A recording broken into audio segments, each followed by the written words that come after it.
ఇది బౌద్ధ స్తూపం నేలకొండపల్లి మండలంలో ఉంది. బౌద్ధుడికి సంబంధించిన స్తూపం ఇది 1976-77లలో ఆ సంవత్సరంలో జరిగిన త్రవ్వకాల్లో బయటపడ్డదన్నమాట.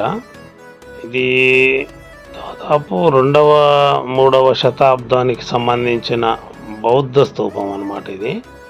ఇది చక్ర ఆకారంలో ఉంటుంది అన్నమాట, రౌండ్గా ఉంటుంది. దాదాపు 16.5 మీటర్ల అంటే దాదాపు 54 అడుగుల ఎత్తు ఉంటుంది. వైశాల్యం కూడా 174 అడుగుల వైశాల్యంలో ఉంటుంది అన్నమాట. ఇదొక బౌద్ధ స్తూపాన్ని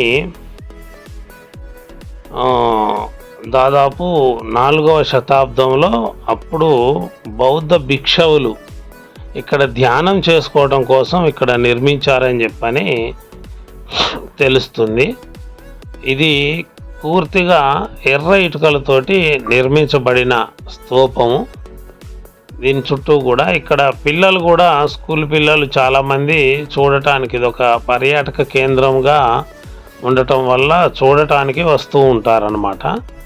దీని యొక్క వైశాల్యం అంటే చుట్టూ ఒక పార్కు లాగా దీనికి ఏర్పాటు చేయటం వల్ల ఇట్లా నడవటానికి మనకి చుట్టూ ఒక దారిలాగా ఉన్నది.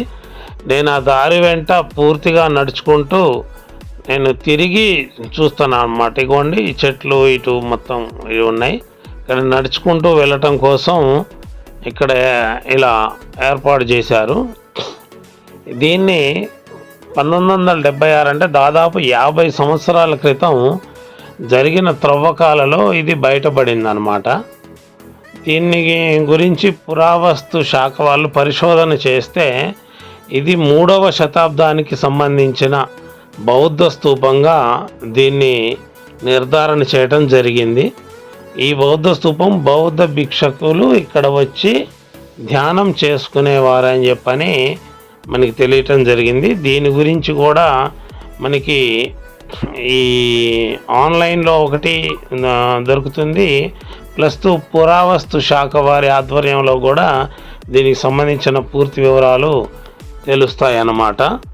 తర్వాత వచ్చేసి ఇక్కడ ఖమ్మం జిల్లా నేలకొండపల్లి మండలం అంటే ఖమ్మంకి 22 కిలోమీటర్ల దూరంలో ఉన్న ఈ యొక్క బౌద్ధ స్తూపం ఇక్కడ నిర్మించబడి ఉన్నది.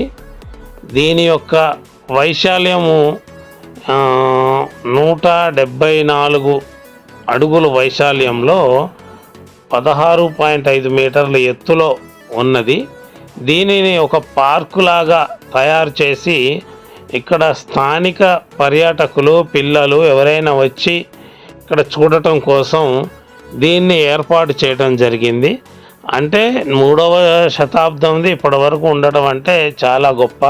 ఇక్కడ ఒక బోర్డు కూడా ఉంది, దానికి సంబంధించిన బోర్డు మీద కూడా వివరాలు వాళ్ళు రాసి బయట ఎంట్రన్స్ దగ్గర పెట్టడం జరిగింది. Thank you. లైక్ చేయండి, షేర్ చేయండి. మీ ఖమ్మం.